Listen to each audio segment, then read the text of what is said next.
Hello friends, स्वागत आहे तुम्हा सर्वांचं MPSC मॅन्युअल यूट्यूब चॅनेलवर. आणि आज आपण एक नवीन सिरीज स्टार्ट करत आहोत तुमच्या GS4 पेपरची, एथिक्सच्या पेपरची. दॅट इज इमोशनल इंटेलिजन्स, जो तुमचा सिलेबसमध्ये एक चॅप्टर आहे, म्हणजे भावनिक बुद्धिमत्ता. ओके, सो भावनिक बुद्धिमत्तेमध्ये तुम्हाला हर्ट आणि हेड, जसं की तुम्ही इथे बघत असाल, तर दोघांचाही यूज करायचा असतो. ओके, त्याला बोलतात इमोशनल इंटेलिजन्स. फाईन. ज्यामुळे तुम्ही एक लीडर म्हणून क्रिएट होता. तुम्ही स्वतःची जे गोल आहे त्याच्यापर्यंत पोहोचण्यामध्ये तुम्हाला मदत होते तुमच्या इमोशनल इंटेलिजन्समध्ये. राईट. तुम्ही इव्हन स्कूल्स कॉलेजेसमध्ये देखील तुम्ही चांगला स्कोअर करू शकता. फाईन. किंवा ऑर्गनायझेशनमध्ये देखील नवनवीन उपक्रमामध्ये भाग घेऊन तुम्ही फर्स्ट येऊ शकता, तुमचा परफॉर्मन्स वाढवू शकता. तर हे झाले इमोशनल इंटेलिजन्सचे फायदे. बट एक्झॅक्टली इमोशनल इंटेलिजन्स आहे काय ते आपण बघूयात. But before starting your video, again जे कोणी हे चॅनलवरती नवीन असतील त्यांनी चॅनेलला सबस्क्राईब करायला विसरू नका. आणि जे कोणी हा व्हिडिओ बघत असतील, लाईक करायला आणि कमेंट बॉक्समध्ये कमेंट करायला देखील विसरू नका. फाईन. सो आपण स्टार्ट करूयात तुमच्या लेक्चरला. सो इमोशनल इंटेलिजन्स जी टर्म आहे ना, ती पीटर सलोवे आणि जॉन मेयर यांनी 1990 मध्ये टर्म कॉइन केली होती. ही टर्म इमोशनल इंटेलिजन्स, भावनिक बुद्धिमत्ता. बट ही पॉप्युलराइज कधी झाली, ज्यावेळेस डॅनियल गोलमन यांनी एक बुक प्रकाशित केलं, एक पुस्तक छापलं त्यांनी, इमोशनल इंटेलिजन्स म्हणजे भावनिक बुद्धिमत्ता. आणि ही का मॅटर करते, IQ पेक्षा देखील जास्त का मॅटर करते. तर हे बुक ज्यावेळेस त्यांनी प्रकाशित केलं ना, त्यावेळेस ही जी टर्म आहे भावनिक बुद्धिमत्तेची, इमोशनल इंटेलिजन्सची, तर ती पॉप्युलराइज झाली होती त्यावेळेस. बट ह्याची डेफिनेशन काय आहे इमोशनल इंटेलिजन्सची, तर तुमची एक ॲबिलिटी असते स्वतःचे इमोशन्स जाणून घेण्याची किंवा दुसऱ्यांचे इमोशन्स जाणून घेण्याची आणि ॲप्लाय करायचे ते इमोशन्स. तुम्ही जे टास्क करणार आहात किंवा रेग्युलेट करणार आहात किंवा कशा प्रकारे मॅनेज करणार आहात, तुमचे जे टास्क तुम्ही समोर करणार आहात, पुढे करणार आहात, तर ते तुमच्या स्वतःच्या इमोशन्सला आयडेंटिफाय करून आणि दुसऱ्यांच्या देखील इमोशन्सला आयडेंटिफाय करून तुम्ही हे सर्व गोष्टी मॅनेज करायच्या आहेत आणि रेग्युलेट करायच्या आहेत आणि त्यांना अप्लाय करायचं आहे. तुमच्या जे इमोशन्स आहेत त्यांना अप्लाय करायचं आहे तुम्ही जे टास्क करणार आहात त्याच्यावरती. ओके. आणि इमोशनल कोशंट काय आहे बघा, हा एक मेजर आहे इमोशनल इंटेलिजन्सचा. म्हणजे तुम्ही कशा प्रकारे इमोशनल इंटेलिजन्स मोजू शकता, तर त्याचा मेजर आहे हा इमोशनल कोशंट. जसं की तुमचा IQ असतो, राईट, तर तशाच प्रकारे तुमचा इमोशनल इंटेलिजन्स आहे. IQचा काय अर्थ होतो, इंटेलिजन्स कोशंट, राईट. तर तशाच प्रकारे इमोशनल कोशंट आहे, जो की तुमचा इमोशनल इंटेलिजन्स किती आहे, भावनिक बुद्धिमत्ता किती आहे ते मेजर करते. तर ती कशा प्रकारे मेजर करते, डिफरंट स्टँडर्डाइज टेस्ट घेतल्या जातात. आणि एक तुमचा स्वतःचा अवेअरनेस किती आहे तुमच्या स्वतःच्या इमोशन्सला आणि दुसऱ्यांचे देखील इमोशन्स तुम्ही कशा प्रकारे जाणता ह्याच्यावरती टेस्ट केला जातो. ह्या स्टँडर्डाइज टेस्ट असतात इमोशनल कोशंट मेजर करण्यासाठी. फाईन. ओके. सो आता आपण बघूयात की एलिमेंट्स काय काय आहेत जे डॅनियल गोलमन यांनी दिले होते इमोशनल इंटेलिजन्ससाठी. आता बघा, ज्यावेळेस तुमच्याकडे स्वतःकडे ना इमोशनल कोशंट असेल आणि आणि इंटेलिजन्स कोशंट देखील असेल, तर ह्यांचा मिळून तुमची पर्सनॅलिटी बनते. ह्या दोघांचा मिळून तुमची पर्सनॅलिटी बनते. फक्त तुमच्याकडे इंटेलिजन्स कोशंट IQ जास्त असून चालणार नाही, तर तुमच्याकडे ना इमोशनल कोशंट देखील असायला हवा. फाईन.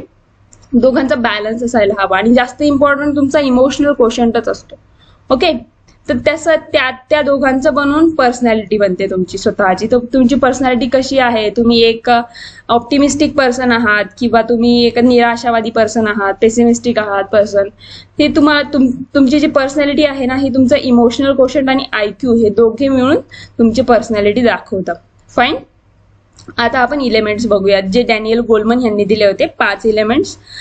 फर्स्ट आहे त्यातला सेल्फ अवेअरनेस. हे काय स्किल आहे बघा, की तुम्हाला स्वतःचे इमोशन्स जे आहेत ना ते तुम्ही समजून घेता आणि तुम्ही त्या कशा प्रकारे इव्हॉल्व करतात, त्या तुमच्या स्वतःच्या फिलिंग्स किंवा इमोशन्स ते देखील तुम्ही जाणून घेता. हे स्किल म्हणजे सेल्फ अवेअरनेस. फाईन. आता सेल्फ रेग्युलेशन हे सेकंड इलेमेंट आहे. त्याचा काय अर्थ होतो की तुम्ही स्वतःच्या जे इमोशन्स आहेत ते कशा प्रकारे कंट्रोल करू शकता. फाईन.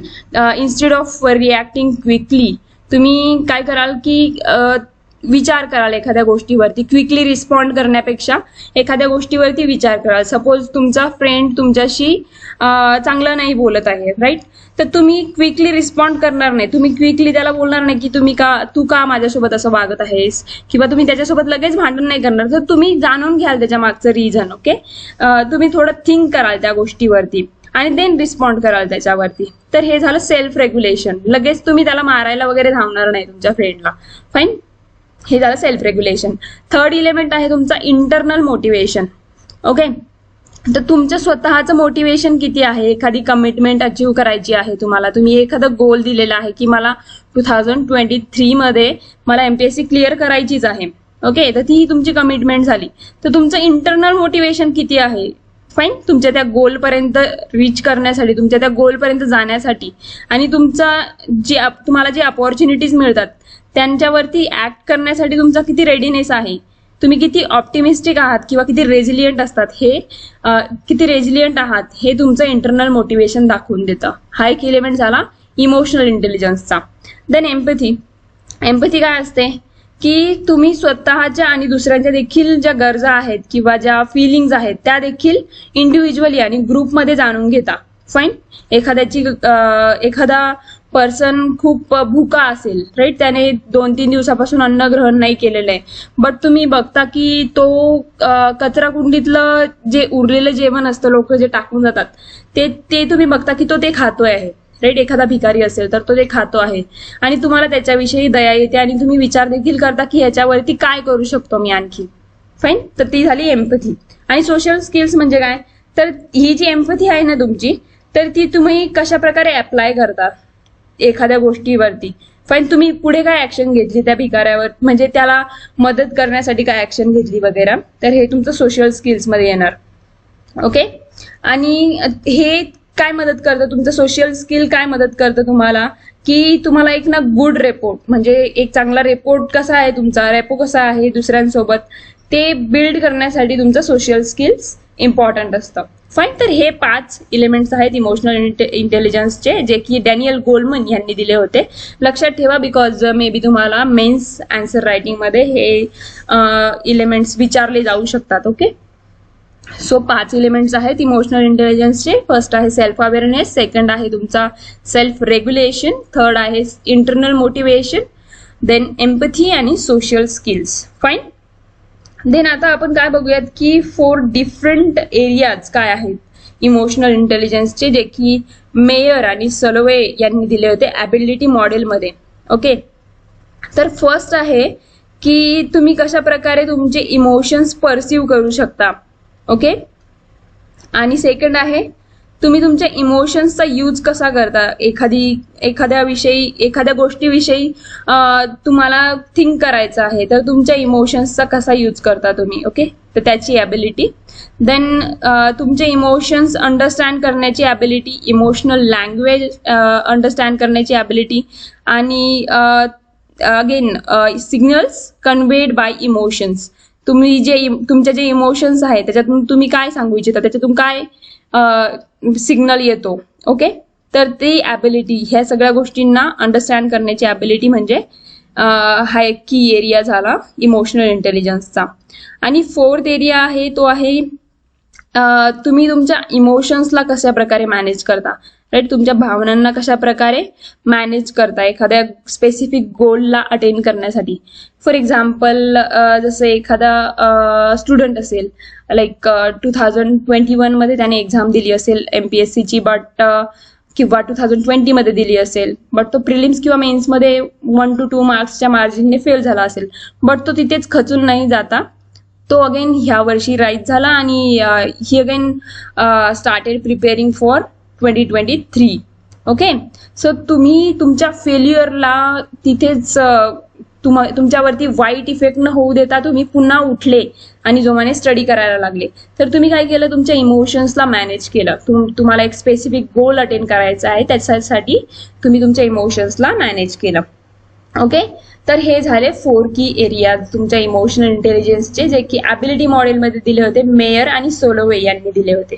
ओके, आता इमोशनल कोशंट आणि इंटेलिजंट कोशंट इमोशनल कोशंट आणि इंटेलिजंट कोशंट यांचा डिफरन्स बघूयात आपण. फर्स्ट आहे डिफरन्स तुमचा इमोशनल कोशंट जो असतो ना, तो एखाद्या पर्सनची इमोशनल इंटेलिजन्सची लेवल किती आहे. ओके, एखाद्या व्यक्तीची इमोशनल इंटेलिजन्सची लेवल किती आहे तर ते डिसाइड करतो. फाईन. आणि हे काय रेफर करतं तर त्या व्यक्तीची ॲबिलिटी कशी आहे, एखादी गोष्ट किंवा एखादा इमोशन्स असेल, त्याचे फिलिंग्स असतील तर त्या कशा प्रकारे तो एक्सप्रेस करतो. ओके, किंवा कशा प्रकारे कंट्रोल करतो त्या, तर ती त्याची ॲबिलिटी असते. हे सर्व इमोशनल कोशंटमध्ये येतं. ऑन दी अदर हँड IQचा काय अर्थ होतो, इंटेलिजंट कोशंट काय असतो तर हा एक स्कोअर असतो जो की डिराईव्ह केला जातो. एक स्टँडर्डाइज टेस्ट घेतली जाते. ओके, इंडिव्हिज्युअल्सचा इंटेलिजन्स किती आहे, एखाद्या व्यक्तीचा इंटेलिजन्स किती आहे. फाईन. तर ते तपासण्यासाठी, त्याची बुद्धिमत्ता तपासण्यासाठी एखादी स्टँडर्डाइज टेस्ट घेतली जाते. तर त्याच्यानुसार IQ स्कोअर केला जातो. आणि हा कशामध्ये यूज होतो, तुमच्या अकॅडमिक ॲबिलिटीज डिटरमाइन करण्यासाठी. देन अगेन एखाद्याचा मेंटल चॅलेंजेस किती आहेत, राईट, किंवा एखाद्याचा इंटेलिजन्स किती आहे, तर ते सर्व डिटरमाइन करण्यासाठी, अकॅडमिक ॲबिलिटीज वगैरे डिटरमाइन करण्यासाठी IQचा यूज होतो. ऑन दी अदर हँड आता इमोशनल कोशंटचा अर्थ काय आहे. अगेन हा काय सेंटर केला जातो, हा कोणत्या ॲबिलिटीजवरती सेंटर केला जातो की जसं की तुम्हाला इमोशन्स जे आहेत ना ते आयडेंटिफाय करायचे आहेत आणि दुसरे कसं फील करतात ते इव्हॅल्युएट करायचं आहे. अँड एखाद्याचे इमोशन्स कंट्रोल देखील करायचे आहे, स्वतःचे देखील इमोशन्स कंट्रोल करायचे आहेत. आणि तुम्हाला हे देखील जाणून घ्यायचं आहे की दुसरे काय फील करतात, दुसऱ्यांच्या काय फिलिंग्ज आहेत. ओके, आणि ते तुम्हाला ना सोशल कम्युनिकेशन्समध्ये किंवा दुसऱ्यांसोबत रिलेट करण्यामध्ये देखील त्या इमोशन्स मदत करणाऱ्या असतात. ओके, तर ह्या सर्व गोष्टींवरती तुमचा इमोशनल कोशंट अवलंबून असतो. On the other hand intelligence quotient काय करतो तर तो अशा ॲबिलिटीज रिप्रेझेंट करतो जशा की व्हिज्युअल प्रोसेसिंगमध्ये असतात, किंवा तुमच्या वर्ल्डचं, जगातील ज्ञान किती आहे. अगेन रिझनिंगमध्ये, जसं की तुमचा CSAT हा पेपर असतो त्याच्यामध्ये, किंवा वर्किंग मेमरी, तुम्ही जिथे काम करता तिथल्या मेमरीज तुमच्या लक्षात राहतात, किंवा शॉर्ट टर्म मेमरी, किंवा क्वांटिटेटिव्ह रिझनिंग. अशा डिफरंट ॲबिलिटीज आहेत तुमच्या इंटेलिजंट कोशंटच्या. ओके, तर हा झाला तुमचा डिफरन्स इमोशनल कोशंटमध्ये आणि इंटेलिजन्स कोशंटमध्ये. फाईन. आता नेक्स्ट आपण पुढे जाऊयात. तर तुमच्या ज्या सिव्हिल सर्व्हिसेस आहेत ना त्याच्यामध्ये इम्पॉर्टन्स किती आहे तुमच्या इमोशनल इंटेलिजन्सचा, भावनिक बुद्धिमत्तेचा किती इम्पॉर्टन्स आहे बघा. इथे तसं पण मी दाखवलेलं आहे तुम्हाला. जसं की लो इमोशनल इंटेलिजन्स असेल तर तुम्ही जास्त अग्रेसिव्ह असता आणि तुम्ही सेल्फिश असता, पुअर लिस्नर असता, चांगल्या प्रकारे ऐकून घेत नाही, रिस्पॉन्स चांगल्या प्रकारे करत नाही. ओके, आणि तुम्ही हार्ड टू प्लीज परफेक्शनिस्ट असता. ऑन दी अदर हँड ज्यावेळेस तुमच्याकडे हाय इमोशनल इंटेलिजन्स असेल तर तुम्ही ॲम्बिशियस असता, स्ट्रॉंग होता आणि इंथुजियास्टिक असता एखाद्या गोष्टी करण्यासाठी, लोकांमध्ये मिळून मिसळून देखील वागता, पर्स्युएसिव्ह असता, म्हणजे दुसऱ्यांचं माइंड देखील तुम्ही चेंज करू शकता. आणि जस्ट अ सेकंड, तुम्ही स्टेबल असता ज्यावेळेस तुमच्याकडे हाय इमोशनल कोशंट असेल, आणि केअरफुल देखील असता. ओके, गुड लिस्नर असता, तुम्ही चांगल्या प्रकारे ऐकून घेता अगोदर. फाईन. तर हे झाले डिफरन्स तुमचा लो इमोशनल इंटेलिजन्स असेल आणि हाय इमोशनल इंटेलिजन्स असेल तर. आता आपण ना सिव्हिल सर्व्हिसेसमध्ये इम्पॉर्टन्स काय आहे ते बघूयात तुमच्या इमोशनल इंटेलिजन्सचा. तर तुम्हाला ज्यावेळेस पॉलिसीज ज्या असतात, डिफरंट पॉलिसीज त्या टार्गेट करायच्या असतात चांगल्या पद्धतीने, तर त्यावेळेस तुमचा इमोशनल इंटेलिजन्स यूज होणार. राईट, बिकॉज तुम्ही ऍट दी एंड काय बनणार आहात, तुम्ही एक पॉलिसी मेकर बनणार आहात. ज्यावेळेस तुम्ही सिव्हिल सर्वंट बनणार आहात त्यावेळेस तुम्ही पॉलिसी मेकर बनणार आहात. तुम्ही लोकांसाठीच पॉलिसीज तयार करणार आहात. राईट, सो तुम्हाला त्या पॉलिसीज चांगल्या प्रकारे ग्रासरूट लेवलपर्यंत पोहोचवायच्या आहेत. दॅट्स वाय तुमचा इमोशनल इंटेलिजन्स इथे खूप महत्वाचा असणार आहे फ्रेंड्स. ओके, बिकॉज तुम्ही ऍट द एंड लोकांसाठी काम करत आहात. सो तुम्हाला त्यांच्या भावना जाणून घेणं खूप महत्वाचं आहे इथे. ओके, हा झाला फर्स्ट इम्पॉर्टन्स. सेकंड इम्पॉर्टन्स, तुम्ही दुसऱ्यांना कशा प्रकारे मोटिवेट करता, तुमच्या सहकाऱ्यांना कशा प्रकारे मोटिवेट करता, तर हा देखील तुमचा इमोशनल इंटेलिजन्सचा पार्ट आहे. फॉर एक्झाम्पल सांगते, जसं की एखाद्या डिस्ट्रिक्टमध्ये फ्लड आला आहे. फॉर एक्झाम्पल आता बँगलोरच घ्या. फाईन. आणि तिथे ट्रायबल्स राहत असतील आणि केरळमध्ये तर most probably every year flood येतं. ओके, पूर येतोच.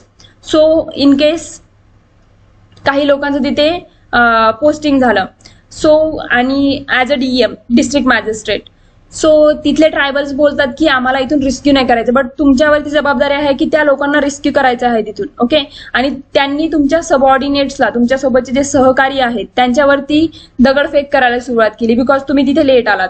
तर तुमचे सबऑर्डिनेट्स काय होतील, डिमोटिवेट होतील ते काम करण्यासाठी. बट तुमच्याकडे जर इमोशनल इंटेलिजन्स तुमचा हाय असेल तर तुम्ही तुमच्या सबऑर्डिनेट्सला देखील मोटिवेट करणार आहात त्यांचं काम करण्यासाठी, आणि तुम्ही त्या ट्रायबल पीपल्सला देखील समजून सांगणार आहात की आम्ही तुमच्यासाठीच आलेलो आहोत आणि आता तुम्हाला मदत मिळत आहे, लाईक दॅट. ओके, सो हा तुमचा इम्पॉर्टन्स आहे अगेन सिव्हिल सर्व्हिसेसमध्ये. And then stress management. Fine, suppose एखाद्याच्या घरी एखाद्याच्या ऑफिसमध्ये खूप सारा स्ट्रेस असेल, खूप सारे काम असेल त्याच्यावरती, बट त्याला खूप स्ट्रेस येतो त्या गोष्टीमुळे. ऑन द अदर हँड तो काय करतो, घरी जाऊन फॉर एक्झाम्पल स्मोकिंग करतो, किंवा त्याला असे विचार येतात की मी आता माझी लाईफ संपवून टाकणार आहे बिकॉज माझ्याकडे खूप स्ट्रेस आहे. फाईन, किंवा त्याच्याकडे कर्ज असेल, बट जर त्याच्याकडे हा इमोशनल इंटेलिजन्स असेल तर तो ह्या सगळ्या गोष्टी मॅनेज करू शकेल. म्हणजे काम देखील मॅनेज करणार आहे, त्याचा स्ट्रेस देखील मॅनेज करणार आहे, आणि तो त्याच्या गोलपर्यंत पोहोचणार आहे, तो पर्टिक्युलर पर्सन. ओके, तर ह्या सगळ्या गोष्टींसाठी इमोशनल इंटेलिजन्स महत्वाचा आहे. बिकॉज ज्यावेळेस तुम्ही एक सिव्हिल सर्वंट बनाल, तुमच्याकडे खूप जास्त स्ट्रेसची कामं देखील येणार आहेत. सो तुमच्याकडे स्ट्रेस मॅनेजमेंट हे एक स्किल असायला हवं, जे की तुमचं इमोशनल इंटेलिजन्स जे आहे ना ते ह्या गोष्टीला मदत करणार आहे. अँड फॉर चेंज, ज्यावेळेस तुम्ही इमोशनल इंटेलिजंट पर्सन असाल, तुम्ही वेगवेगळ्या नवीन गोष्टी करायचा प्रयत्न कराल, तुम्ही रिस्क घ्याल नवीन, आणि तुमचे जे नवीन चॅलेंजेस आहेत त्यांना तुम्ही फेस कराल विदाऊट एनी फिअर, न घाबरता तुम्ही फेस कराल. तर हा चेंज तुमच्यामध्ये येईल, आणि इनोव्हेटिव्ह सोल्युशन्स बघाल तुम्ही. जे तुमच्याकडे प्रॉब्लेम्स असतील ते कशा प्रकारे तुम्ही सॉल्व्ह करू शकता, त्याच्यासाठी तुम्ही इनोव्हेटिव्ह सोल्युशन्स बघाल. तर अशा प्रकारे तुमच्यामध्ये चेंज येण्यासाठी देखील इमोशनल इंटेलिजन्स खूप महत्वाचा आहे. अगेन डिसिजन मेकिंगसाठी, राईट, जसं मी तुम्हाला एक्झाम्पल दिलं की फ्लड आलेला आहे एखाद्या पर्टिक्युलर डिस्ट्रिक्टमध्ये, राईट, एखाद्या जिल्ह्यामध्ये फ्लड आलेला आहे, तर तुम्हाला डिसिजन घ्यायचे आहे, फटाफट डिसिजन घ्यायचे आहेत, बिकॉज त्यावेळेस तिथल्या लोकांच्या जीवाची जबाबदारी तुमच्यावरती असणार आहे. सो तुमच्याकडे डिसिजन मेकिंग हा एक मोठा स्किल असणार आहे ज्यावेळेस तुमच्याकडे इमोशनल इंटेलिजन्स असेल. आणि बेटर कम्युनिकेशन करण्यासाठी, कारण तुम्हाला तुमच्या सहकाऱ्यांसोबत, तुमच्या वरिष्ठांसोबत कसं बोललं पाहिजे ह्या सर्व गोष्टींचं तुम्हाला ज्ञान असेल ज्यावेळेस तुमच्याकडे इमोशनल इंटेलिजन्स असेल. ओके, तुम्ही जशा प्रकारे कॅज्युअली आपल्या फ्रेंड्ससोबत बोलता तशा प्रकारे तुम्ही तुमच्या वरिष्ठांसोबत बोलू शकत नाही किंवा तुमच्या सहकाऱ्यांसोबत बोलू शकत नाही ज्यावेळेस तुम्ही सिव्हिल सर्व्हिसेस मध्ये याल. सो बेटर कम्युनिकेशनसाठी इमोशनल इंटेलिजन्स महत्वाचा आहे.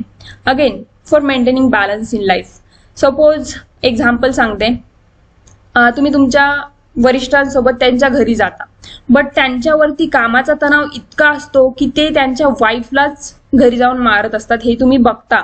फाईन, आणि तुम्हाला कळतं की ते त्यांच्या लाईफमध्ये बॅलन्स मेंटेन नाही करू शकत, तर त्यावेळेस तुम्ही काय कराल, तर ते देखील इमोशनल इंटेलिजन्स मध्ये येतं. तुम्ही तुमच्या वरिष्ठांना कशा प्रकारे समजून सांगाल की हा एक घरगुती हिंसेचा प्रकार आहे, तुम्ही हे करायला नाही हवं, आणि तुम्ही त्यांना सांगाल की कशा प्रकारे तुम्ही तुमच्या लाईफमध्ये बॅलन्स मेंटेन करू शकता बाय मेडिटेटिंग. ओके, मेडिटेशन करणं खूप महत्वाचं आहे. ज्यावेळेस तुम्ही मोठ्या एक्झाम्सचा स्टडी कराल त्यावेळेस, जसं की आता तुम्ही MPSC UPSC साठी प्रिपरेशन करत आहात, तर त्यावेळेस लाईफमध्ये बॅलन्स मेंटेन करण्यासाठी तुम्ही मेडिटेशन करणं खूप गरजेचं आहे. सो हा एक इम्पॉर्टन्स झाला तुमचा इमोशनल इंटेलिजन्सचा. आणि on the personal front, emotional intelligence काय करतं, तुम्हाला एक फ्लेक्झिबल पर्सन बनवून टाकतं, एम्पथेटिक, दुसऱ्यांबद्दल तुमच्या मनामध्ये एम्पथी असते, आणि एक क्लिअर एक्सप्रेशन असतं प्रत्येक गोष्टीचा.